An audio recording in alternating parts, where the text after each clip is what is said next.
Digital Business News vient de lancer le Digital Business Club lors d'une soirée consacrée aux objets connectés et au networking.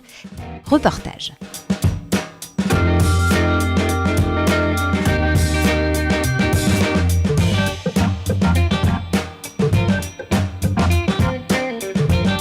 C'est une véritable révolution. Les objets connectés sont partout et vont envahir notre quotidien.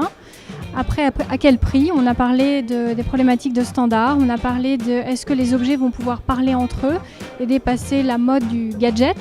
Est-ce qu'on est dans une véritable industrie nouvelle ou est-ce que c'est simplement l'industrie classique qui va être capable de se renouveler?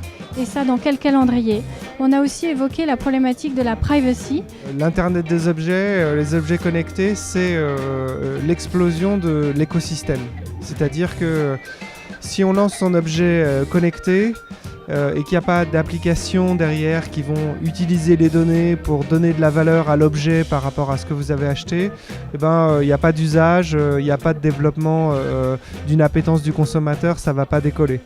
Et pour que cet écosystème se crée, finalement, tous les acteurs, ceux qui font l'objet, ceux qui font les applications, ceux qui transportent les données, ceux qui protègent les données, on en a parlé, tous doivent coopérer dans un mode innovation ouverte, si on peut dire, innovation, co-innovation, pour faire émerger les success stories de l'objet des objets connectés. Pour moi, le sujet majeur sur l'Internet des objets, c'est le service, c'est-à-dire finalement tous ces objets-là, ils sont connectés.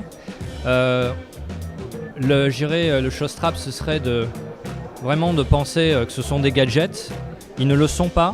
Maintenant, il faut être suffisamment innovant pour aller chercher des usages inattendus qui vont vraiment rendre service à tout le monde. Et je pense que ça passera notamment par le big data. Donc, toutes ces données qui vont être générées par l'Internet des objets, il va falloir les traiter, les rendre intelligentes. Donc on va avoir besoin par exemple de data scientists. On va en entendre parler, je pense, dans les mois à venir, de plus en plus. Et donc ce big data, qu'est-ce qu'on en fait derrière? Et c'était très intéressant ce soir de pouvoir échanger avec la salle de toutes ces questions pour connaître l'Internet des objets. Les gens posent des questions, les uns levaient la main, on s'interrompait pour répondre à la question.